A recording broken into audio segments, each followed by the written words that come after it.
जय हिंद साथियों, मैं डॉक्टर खलील पंवार। इस वक्त हम खड़े हैं गाजीपुर बॉर्डर पर। आज आंदोलन का 64वां दिन है और किसान जितने भी यहाँ किसान गाजीपुर 64 दिन से आंदोलन कर रहे हैं वो लगातार यहाँ पर बैठे हुए हैं। लेकिन कल की एक हिंसात्मक घटना को देखते हुए आज बहुत सारे सवाल किसानों के मन में, आम आदमी के मन में, सरकार के मन में उभर कर आ रहा है कि हमारे राष्ट्रीय पर्व पर यह हिंसात्मक घटना नहीं होनी चाहिए थी, लेकिन किसी कारण, किसी असामाजिक तत्व के कारण ये घटना हुई। आइए उस विषय में कुछ किसानों से बात करते हैं। जी, सबसे पहले अपना नाम बताइए। मैं रविंद्र दुरालिया, मेरठ मंडल उपाध्यक्ष। ये जो कल के दिन, जो राष्ट्रीय पर्व वाले दिन 26 जनवरी को जो हमारे देश में हर साल बड़े धूमधाम से मनाया जाता है, कल भी मनाया गया, लेकिन इतिहास में पहली बार एक ऐसा मौका मिला कि किसान को इस परेड में शामिल होने की अनुमति दिल्ली पुलिस ने, सरकार ने दी किसानों की जिद पर। उसके बाद पहले बोला गया था कि अगर कोई हिंसात्मक घटना होती है तो उसकी जिम्मेदारी किसकी होगी। किसानों ने ये बोला था कि सरकार की होगी। अब इसे जिम्मेदारी किसकी है क्योंकि कल घटना, हिंसात्मक घटना हुई है, उसके बारे में क्या कहेंगे आप? देखिए, जो घटना घटी है उसमें अब तो बिल्कुल क्लियर हो चुका है कि उसमें जो है जो लोग शामिल थे तिब्बतों में वे आरएसएस के लोग थे, बीजेपी के लोग थे। बात मेरी एक बात समझ में नहीं आता, मैं जब वह एंट्री पे ही था और तब जो है राकेश टिकैत जी ने हम 11 बजे उसने कहा कि भाई देखो हमारा टाइम होगा, हम जब ही मतलब जाएंगे जब हमारे लिए बॉर्डर खुलेंगे, बैरिकेडिंग खुलेंगे। लेकिन 11 बजे के बाद में जब खबर मिली थी वहाँ पर लोग लाल किले पर पहुँच चुके थे। हमारा किसान उनका संगठन राजनीतिक संगठन है और हमारा उस समय जो है कोई उसका लेना देना नहीं था, ना हमारे आदमी वहाँ पहुँचे। समझे, एक सनत थी कि ये आंदोलन पूरे दुनिया में छा रहा है, पूरे हिंदुस्तान में छा रहा है। समझे, इसको कैसे ख़त्म किया है। एक बहुत सोची समझी साजिश के तहत ये सारा षड्यंत्र था जिसमें आरएसएस ने अपना वो रोल दिखाया कि ये झंडा फहराए। मेरी जो बात सुन लेती, एक बात सुन लो कि मैं जब इस बात को भाई ये हम लोग जा रहे हैं, हमारे किसान लोग थे, बैरिकेडिंग खोल रही हैं, कहना चलो, और पुलिस जानबूझ करके जो है उन रास्तों से उनको जो बैरिकेडिंग खोली। उसने कहा भाई, हमें कहा, पुलिस वालों से पूछा, हमारे लोगों ने फ़ोन आए, कहना साहब हमको कहीं को जाना, कहना है तो तुम्हें देखना है। पुलिस के अधिकारी वहाँ पर मौजूद थे। हमारे ट्रैक्टर ने कहा कि साहब हमारा रास्ता कौन सा है, कहना रास्ता अपने नेताओं से पूछे कहाँ रास्ता है। समझिए, उन्होंने कोई किस तरह का गाइडेंस नहीं था तिब्बतों में। उसने कहा कि भाई ये लोग जा रहे तो हम भी लोग पीछे जा रहे, समझे, वो चलते रहे। तो ये सब जो है घटना है और आंदोलन जिस तरह के विफल करने की सरकार की साजिश है, तरह तरह की वो जो है टी पर उस जो है, हम उससे पीछे नहीं हटेंगे। हमारा आंदोलन, एक बात तो सुन ले, वो गिरफ्तारी करें, हमारे पे मुकदमे कायम करें, हम किसान उसके लिए तैयार हैं। लेकिन जो है जो सच्चाई है वो सामने आनी चाहिए। जिसने एक कुकृत्य करा है वो आरएसएस का, बीजेपी का या किसका लोग है, सबके सुनने में आ रहा है कि वो जो फिल्म स्टार है सन्नी देओल, उसका वो साथी है और वो जो है उसके साथ में रहता था, बीजेपी का आदमी है। उसका खुलासा हो, इस केस की न्यायिक जांच हो और जो हमारा किसान हमारा शहीद हुआ है, बात समझ नहीं आती है कि पुलिस कह रही है कि हमने गोली नहीं चलाई और उसकी यहाँ पर जो मैंने खुद उसकी डेड बॉडी देखी, उस पर यहाँ पर जो है उसको निशान था इस टाइम में तिब्बतों में, वो बिल्कुल साफ जा रहा था कि उसकी गोली लगी। समझे, लेकिन हमने कहा, हमने पूरी जोर कोशिश करी कि इसका पोस्टमार्टम करें, लेकिन पुलिस ने कहा समझे कोई पोस्टमार्टम, डेड बॉडी ले जाओ।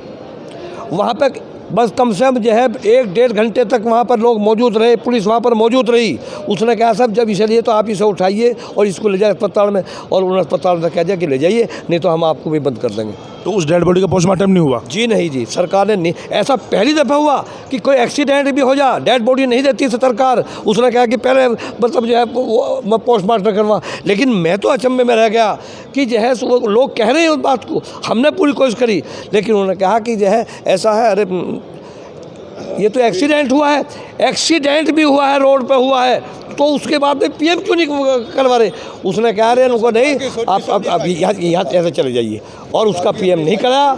हमने उसकी पूरी कोशिश करी, पूरी पुरजोर करी, और उसको जो है कोई वो नहीं करा गया और वे घर पर ले गए। अच्छा, वो सवाल उठ रहे थे, दिल्ली पुलिस बड़ी मुस्तैद थी, उसके बावजूद भी दिल्ली पुलिस ने किसानों को, या जो किसान के भेष में जो भी आप कह रहे हैं कि एक असामाजिक तत्व थे, उन लोगों को लाल किला तक पहुंचा दिया। तो उसके बारे में क्या कहेंगे? सोची समझी साजिश थी? ऐसा था, हम तो यहाँ से 11 बजे चले और वो लोग पहुँच गए वहाँ 10:30 बजे। तो ये पुलिस की सोची समझी साजिश थी, हमें यहाँ रोके रखा और उन लोगों को वहाँ भेज दिया, उन्हीं के आदमी थे। और ये बिल्कुल साफ़ हो गया कि जिसने वो झंडा फहराया वो प्रधानमंत्री के साथ भी फ़ोटो हैं, सनी देओल के साथ भी फ़ोटो हैं, उन्हीं का आदमी है। और वो बिल्कुल हर आदमी की जांच में साफ़ है, उसी ने झंडा फहराया। उसी के साथ इनके आरएसएस के जो आदमी थे वो उन्होंने ड्रामा करा, उन्होंने सब कुछ वहाँ दिखाया। और एक सबसे बड़ी सोची समझी साजिश है कि गणतंत्र के दिवस हमेशा लाल किले के आसपास हज़ारों की संख्या में पुलिस रहती थी और कल वहाँ पुलिस क्यों नहीं गई? ये तो एक साजिश बनाई गई है और अपने आप इन्होंने ड्रामा बनाया। तो इस हादसे से आंदोलन पर कोई फ़र्क पड़ेगा या नहीं? आंदोलन पर कोई फ़र्क नहीं पड़ा, क्योंकि ये खुलासा हो गया कि उन्हीं का आदमी था, उन्होंने झंडा फहरा, उन्होंने फरवाया। आंदोलन पे इसका कोई फ़र्क नहीं पड़ेगा। आंदोलन पर तो एक फ़र्क पड़ेगा कि हम शांति प्रिय थे और हमारा आदमी फिर भी इन्होंने गोली से जान पूछ के मार। तय हुआ था, रैली में तय हुआ था कि जितने भी किसान जाएंगे उनके हाथ में तिरंगा होगा, लेकिन कल देखने को मिला, कल हमने भी काफ़ी शूट किया है, कवरेज किया है, देखने को मिला है कि मैंने कम से कम 1000 आदमी देखे, उनमें से किसी एक के हाथ में तिरंगा था, बाकी सबके अपने झंडे थे। किसी का सफ़ेद झंडा था, किसी का पीला झंडा था। तो इसी के बारे में क्या कहेंगे आप? ने झंडे बोल दिए थे सरकार को कि जब सरकार अपने अधिकारियों को, कर्मचारियों को, सबको झंडे बांटेगी तो सरकार 50,000, 1 लाख, 2 लाख झंडे हमें भी दे, जिस तरह कि हमारा किसान भी झंडा लेकर वहाँ से जाएगा और तिरंगे झंडे के साथ हम जाएंगे। बाकी हमें जितना झंडा मिला हम न बनवा पाए, हम उतना झंडा लगा लिया और बाकी हमारे थे ही, हमने तिरंगा झंडा लेकर चले हम। और हमें जो यहाँ से चले हम, पुलिस की ड्यूटी थी आगे रास्तों पर, जो रास्ते दिए गए थे। अब वो दिल्ली पुलिस ने उन रास्तों पर बैरिकेटिंग, दूसरे रास्ते को निकाल दिया, लोग भी चढ़ गए क्योंकि दिल्ली की वो नहीं जाना थे। और हम चले यहाँ से 11 बजे, लोग वहाँ जा लिए 8 बजे। 8 बजे क्यों जा लिए? तो 8 बजे जो जा लिए, अब वो खुलासा हो गया। अब मुकदमा हमारे ऊपर तो मतलब ही नहीं बैठता कि रही बात ये, हमारा तो आंदोलन है, हम तो जब तक वो हमारी समस्या हल नहीं होगी हम आंदोलन ख़त्म नहीं करें। हमारे जो वरिष्ठ नेता हैं उनका कहना है कि हम आंदोलन जो भी वे तय करेंगे उसके आधार पर हम चलेंगे, चाहे हमें यहाँ साल हो जाओ, 2 साल हो जाओ, 4 साल हो जाओ, क्योंकि देश 90 साल में आज़ाद हुआ था और 90 साल तक लड़ाई लड़ी, आंदोलन हुए, साल भी लगेंगे जब भी कुछ बात नहीं। एक विदेशी चोर भगाने के लिए तो हमें 90 साल लगे, ये घर के चोर भगाने में कितने दिन लगेंगे, ये भी एक इतिहास हो जाएगा। और ये कल का इतिहास रचेगा कि जो सन 51 में जो इंडिया गेट पर ट्रैक्टर की रैली निकाली गई थी, देश आज़ाद हुआ, वो इस बार भी ऐतिहासिक हो गया कि ट्रैक्टर रैली भी दिल्ली में को निकली है। उससे पहले रैली से पहले किसान नेताओं का कहना था कि हमें जो दिल्ली पुलिस ने अनुमति दी है उसके लिए एक मैप बनाया है, ये जो लाल किला है आपके मैप में नहीं था, वहाँ तक किसान कैसे पहुँचे? वहाँ तक हमारा किसान नहीं पहुँचा, वहाँ तो जो इनके पिट्ठू थे, आरएस के जो बुलाए ये थे वे पहुँचे।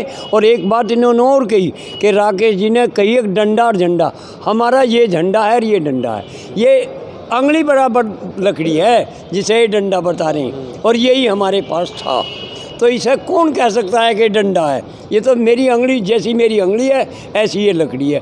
तो वो बयान भी इनका गलत है कि राकेश जी ने कहा झंडा डंडा, डंडा नहीं है, ये एक ऐसी लकड़ी जिसके सारा झंडा फहराया जाता है। उसने कहा था कि कोई हथियार, कोई वेपन या कोई लाठी डंडा लेकर दिल्ली में किसान जो रैली कर रहे हैं वो नहीं करेंगे, लेकिन उसके बाद भी जब वहाँ हिंसात्मक घटना हुई तो किसानों के हाथ में लाठी भी देखने को मिली, तलवारें भी देखने को मिली, बहुत सारे ऐसे वेपन देखने को मिले। तो उसके बारे में क्या कहेंगे?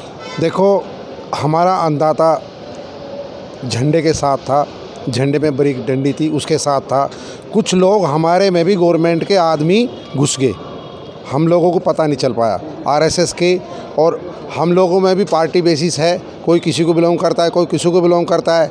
तो ये बीजेपी वाले हैं जो लोग वहाँ लाल किले पे गए हैं, वो बीजेपी से संबंध हैं। हमारा कोई भी किसान इनके सरकार के बताए रास्ते से अलग नहीं गया। सब जबकि इतना बड़ा आंदोलन था, दिल्ली पुलिस की ड्यूटी थी, सुप्रीम कोर्ट ने कहा था कि दिल्ली पुलिस जाने, दिल्ली पुलिस को अपनी गाड़ी आगे रखना था आंदोलन के आगे, और उसको जो जो रास्ते चिन्हित किए गए थे उन रास्तों पे उसको चलना था लोगों पे। जबकि हम तो अंधा था, हमें दिल्ली के रास्तों का कोई पता नहीं। जिम्मेदारी किसकी है? दिल्ली पुलिस की है। तो दिल्ली पुलिस की सबसे बड़ी चूक हुई है कि वो हमारे साथ साथ आगे नहीं चली, बल्कि जहाँ विवादित जो रास्ते थे उनको खोल दिया गया। जो हम लोगों के बीच में बड़े हुए थे आरएसएस के या बीजेपी के, उन लोगों के लिए खोल दिया गया। बाकी जो हमारा किसान था वो हमारे चौधरी नरेश टिकैत और राकेश टिकैत के नेतृत्व में उस रास्ते से अलग गया, वो वहाँ पे नहीं पहुँचा लाल किले पे। जो अराजक तत्व थे बीजेपी से जो बिलोंग कर रहे थे वो लोग लाल किले पे गए। ये हम पे खामखा का ब्लेम लगाया जा रहा है कि राकेश टिकैत ने लाल किले पे लोगों को ले गए। राकेश टिकैत नहीं ले गए लाल किले पे लोगों को, ये खुद बीजेपी के जो बिलोंग करने वाले वे लोग हैं। पुलिस को बताना चाहिए था ना कि भाई ये रास्ता है, हाँ। इधर से जाइए आप। हर मोर्चे पे पुलिस खड़ी, आज भी खड़ी। आज तो हम नहीं हैं दिल्ली में, आज भी हर जगह पुलिस खड़ी। लोग पूछते हैं अगर भाई साहब मुझे इधर को जाना, फला जगह जाना, तो मैं बताते हैं ऐसे ऐसे जाइए। तो दिल्ली पुलिस का कोई सहयोग नहीं मिला? पुलिस का कोई सहयोग नहीं है। जिस दिन हम यहाँ आए, हाँ, जिस दिन हम यहाँ 27 अक्टूबर को हम यहाँ आए, मेरठ पुलिस की गाड़ी हमारे आंदोलन के आगे आगे चली ताकि किसान भटक ना जाए, और यहाँ लाकर उन्होंने छोड़ दिया अपनी सीमा से पार। तो पुलिस का काम तो पुलिस ही करेगी, कोई नहीं करेगा। तो ये सबसे बड़ी चूक दिल्ली पुलिस की है। और ये जो लोग फंसे, ये जो लोग इसमें जो अराजकता फैली है, दिल्ली पुलिस के और बीजेपी के आरएसएस के लोग हैं। हमारे आंदोलन को फेल करने के लिए इनकी नई चाल थी, लेकिन इनकी चाल कामयाब नहीं होगी। किसान अपनी मांग को लेकर जाएगा और शांतिपूर्वक गांधीवादी तरीके से अपनी मांग बैठा है और बैठा ही रहेगा। अभी आपको समय दिया गया था रैली के लिए 11 बजे का, लेकिन 2 घंटे पहले किसान दिल्ली में घुस गए, उसके बारे में क्या कहेंगे आप? हमारा गाजीपुर बॉर्डर का किसान कोई लाल किले नहीं गया। हमारा किसान दिलशाद गार्डन और सीलमपुर से आगे नहीं कूदा। इसी बीच में वहाँ हमारे पे लाठीचार्ज हुआ और हमारे ट्रैक्टरों के टायर पाट दिए गए। जो एक किसान शहीद हुए हैं, किसान कह रहे हैं कि उसे दिल्ली पुलिस की गोली लगी है, लेकिन दिल्ली पुलिस कह रहे हैं कि वो एक्सीडेंट ना हुई, एक्सीडेंट के बारे में हुई है। क्या कहेंगे आप? वो गलत कह रहे हैं साहब, वो आंसू गैस से मरा लड़का। नहीं, आंसू गैस से मरा या गोली से मरा, ये क्लियर करिए। हाँ, गोली से मरा है वो। तो उसके यहाँ पर गड्ढा था, गोली उसके दिमाग गोल गड्ढा था कान के ऊपर, लेकिन वो ऐसे नहीं मरा है, वो गलत कह रहे हैं। एक छोटे से छोटे एक्सीडेंट में पोस्टमार्टम होता है, लेकिन क्या उस किसान का पोस्टमार्टम हुआ? नहीं हुआ। आपने कोशिश की? हाँ, कोशिश की। उसका तो कहीं मीडिया में नाम भी नहीं आ रहा, ना अखबार में, ना उसमें टीवी पे कहीं भी नहीं दिखा रहे थे। तो नहीं, कल की तारीख में उनकी जो डेड बॉडी थी उसके साथ कुछ किसान वहाँ बैठे हुए थे अपने न्याय मांगने के लिए। वो किस टाइम वहाँ से उठे हैं? किसान का तो ऐसा मामला है, इन्होंने जो है मतलब किसान को बरगलाया। जौन सा रास्ता जौन सा सब बारह के ऊपरले रास्ते में अक्षरधाम से पहले कट नहीं है। 2 घंटे पहले किसान नीचे था, जिम्मेदार लोग सब नीचे थे। नीचे वाला रास्ता आध घंटे बाद खोला गया, आज समय से भी। और ऊपर वाला रास्ता करीबन 2-2.5 घंटे पीछे प्रशासन ने खोल दिया। जब उनको ये पता था कि ये रास्ता दिल्ली जा, तो उनको खोलने की क्या ज़रूरत थी। फिर किसान जो है दिलशाद गार्डन से जो डाइवर्ट होना था गाजीपुर के लिए, उन्होंने जो कुछ गाजीपुर की तरफ को आए तो उन्होंने वो गाजीपुर वाला रास्ता ब्लॉक करके और जो है मतलब दिल्ली की तरफ वाला रास्ता खोल दिया प्रशासन ने।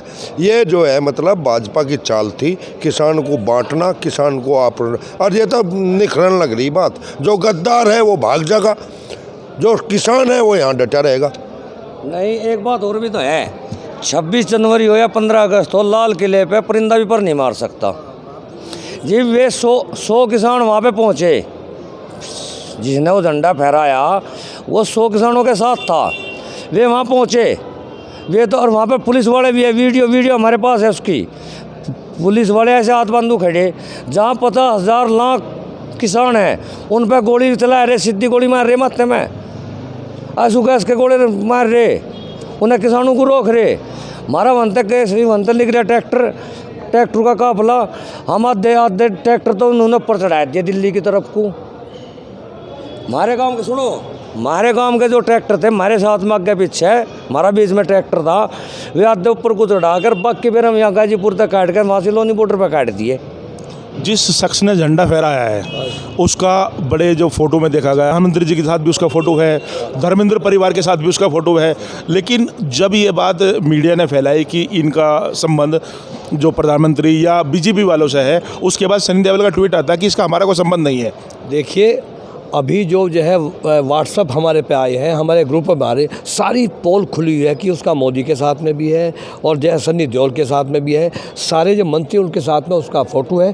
अब तो स्क्रीन से सारा मतलब वो हो गया है, पर्दा जो है, क्योंकि जो उनकी स्कीमें थी तो बताऊँ मैं, देश का किसान पूरे 26 जनवरी की परेड के लिए जो है बताऊँ मैं 1952 में कभी निकली थी, उसके बाद में आया और सब ने देखा, लेकिन उनके दिमाग में था कि किस तरह से इसको जो है तो झूठा है कि देखिए और ये जो है सामने कोई परिंदा पर नहीं मारेगा, ये कैसे गया सनी देओल के साथ, मैं आपको दिखाना चाहता हूँ प्रधानमंत्री के साथ में इसका फोटो। अब सवाल यही उठता है कि दिल्ली पुलिस का इसमें पूरा हाथ था है किसानों को रास्ता भटकाने का, क्योंकि अगर दिल्ली पुलिस सहयोग करती तो किसान लाल किले तक नहीं पहुंचते।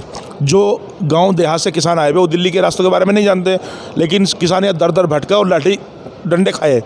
देखिए, हमारे राष्ट्रीय प्रवक्ता चौधरी राकेश टिकैत ने दिल्ली पुलिस को जब ये हो गया कि आपको जो है हम मैप अवेलेबल करा रहे, हम देर रात तक इंतजार करते रहे कि हमें मैप अवेलेबल हो जाए। उन्होंने फिर समझे, लेकिन मैं वहाँ पे अपने ऑफिस में भी गया, वहाँ पर भी हमने देखा, हमें 8 बजे तक भी कोई दिल्ली पुलिस ने मैप अवेलेबल नहीं करा कि हमें जाना कहाँ है।